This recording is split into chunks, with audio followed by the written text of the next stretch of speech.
Hello students, তোমাদের সবাইকে আমাদের চ্যানেলে ওয়েলকাম জানাই।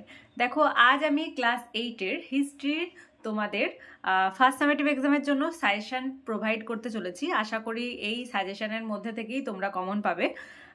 আর এটি একটি রিকোয়েস্টিং ভিডিও। আমাদের ক্লাস 8-এর সুস্মিতা চক্রবর্তী সাজেশনের জন্য রিকোয়েস্ট করেছিল, আর তার উদ্দেশ্যেই আজকের ক্লাসটি। ওকে, দেখো, তোমাদের 2-3 মার্কসের যে কোশ্চেনগুলি সাধারণত আসে, মেকলে মিনিটস বা মেকলের প্রতিবেদন, এটি কি বা কাকে বলে তোমরা খুব ভালোভাবে দেখবে।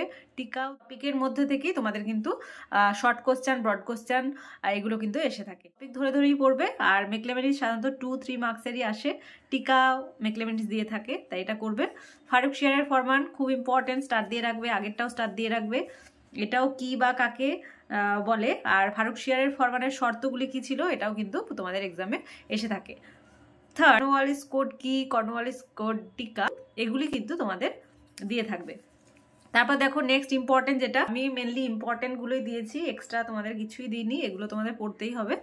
আর এর মধ্যে থেকেই তোমরা শর্ট ব্রড তোমরা টপিক, আমি হয়তো 2-3 মার্কসের এইভাবে লিখেছি, কিন্তু তোমরা এই টপিকগুলো বেশি করে পড়ে নেবে। দেখো নেক্সট রয়েছে পলাশির লুণ্ঠন, খুব ইম্পর্টেন্ট। এই যে মেকলে মিনিট, ফারুকশিয়ারের ফরমান, কর্নওয়ালিস কোড, পলাশির লুণ্ঠন, এগুলো কিন্তু খুব ভীষণভাবে ইম্পর্টেন্ট, তাই তোমরা খুব ভালোভাবে এগুলো রেডি রাখবে। আর প্রশ্ন বিচিত্রার ক্লাস যখন করাচ্ছিলাম তোমাদের মডেল কোশ্চেন পেপার, সেই ক্লাসগুলির মধ্যে থেকেই তোমরা কিন্তু এর আনসারগুলি পেয়ে যাবে, তাই আলাদা করে আমি আর আনসারগুলি দেখাচ্ছি না। দেখো আলীনগরের সন্ধি, আলীনগর সন্ধি সম্বন্ধে পড়বে, এর শর্তগুলি, এই আলীনগরের সন্ধি কবে হয়েছিল, কাদের সঙ্গে হয়েছিল, এগুলো কিন্তু খুব ইম্পর্টেন্ট। তারপর দেখো উডের ডেসপ্যাচ খুব ইম্পর্টেন্ট, উডের প্রতিবেদন, টিকাও আসতে পারে, কি আসতে পারে, এশিয়াটিক সোসাইটি খুব ইম্পর্টেন্ট, যে কে প্রতিষ্ঠা করেন, কবে প্রতিষ্ঠা করেন, এগুলি কিন্তু প্রশ্নবিচিত্রার ক্লাসে আলোচনা হয়ে গেছে, তাই ক্লাসগুলি যারা দেখোনি তারা অবশ্যই ক্লাসগুলি কিন্তু দেখবে।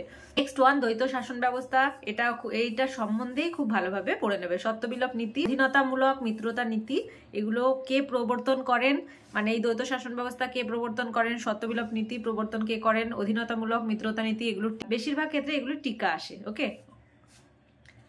লাস্ট ওয়ান, ব্রিটিশ প্রেসিডেন্সি ব্যবস্থা, এটা সম্বন্ধে, এটা কি বা কাকে বলে, এগুলো কিন্তু দেখবে। 5 মার্কসের জন্য পলাশির যুদ্ধের কারণ খুব ইম্পর্টেন্ট, পলাশির যুদ্ধের কারণ, ফলাফল, গুরুত্ব, এগুলো দেখবে। তারপর বক্সারের যুদ্ধ, এগুলোতে স্টার দিয়ে রাখো। বক্সারের যুদ্ধের কারণ, ফলাফল, গুরুত্বটা বেশি করে দেখবে, কারণ বেশি করে দেখবে। ওকে, পলাশির যুদ্ধের কারণ, এদিকে বক্সারের যুদ্ধের গুরুত্ব। নেক্সট, পাশ্চাত্য শিক্ষা প্রসারে মিশনারিদের অবদান, এটাও ইম্পর্টেন্ট। পলাশির যুদ্ধ ও বক্সারের যুদ্ধের মধ্যে কোনটি ব্রিটিশ কোম্পানির ভারতে ক্ষমতা বিস্তারের জন্য বেশি গুরুত্বপূর্ণ ছিল, তোমার বক্তব্যের পক্ষে যুক্তি দাও, এটাও কিন্তু ইম্পর্টেন্ট। তারপর দেখো এগুলো 5 মার্কসের কোশ্চেন। লর্ড উইলিয়াম বেন্টিকের শাসন সংস্কার, এটা সম্বন্ধে পড়ে নেবে, তাই এখান থেকে কিন্তু যে কোনো কোশ্চেন আসলেই তোমরা পাবে। পিটের ভারত শাসন আইন, এগুলো বড় কোশ্চেন, আলোচনা সহকারে বিস্তারিত আলোচনা করো, এগুলো এরকম ধরনের প্রশ্ন এসে থাকে। ইজরাদারি ব্যবস্থা, টিকা দিয়ে থাকে। তারপর দেখো ব্রিটিশ কোম্পানির প্রশাসন ব্যবস্থায় আমলাতন্ত্রের ভূমিকা কি ছিল, কিভাবে আমলারা একটি সংকীর্ণ গোষ্ঠী হিসাবে ঐক্যবদ্ধ হয়েছিল।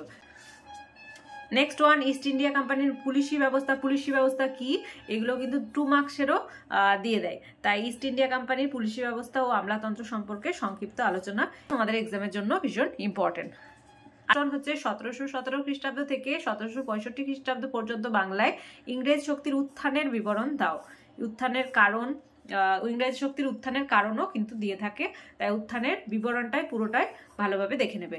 এর আনসারগুলো আমি বারবার বলছি, এর আনসারগুলো যখন তোমাদের প্রশ্নবিচিত্রার ক্লাস করানো হচ্ছিল তখন কিন্তু আনসারগুলো প্রায় সবগুলোই তোমাদের কিন্তু ডিটেলে বলে দেওয়া হয়েছে।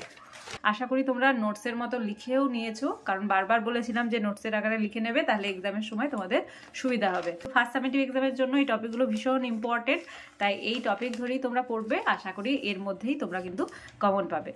আর তোমাদের এক্সামের জন্য প্রত্যেককেই বেস্ট অফ লাক। তোমরা খুব মন দিয়ে এক্সাম দেবে, আশা করি প্রত্যেকেরই এক্সাম খুব ভালো হবে। আর 1 মার্কসের কোশ্চেনের জন্য প্রশ্ন বিচিত্রাতে যে 1 মার্কসের কোশ্চেনগুলি আলোচনা করা হয়েছে সেগুলো অবশ্যই কিন্তু দেখে নেবে। ওকে, তাহলে আজ এই পর্যন্তই। তোমরা সবাই ভালো থেকো। Thank you.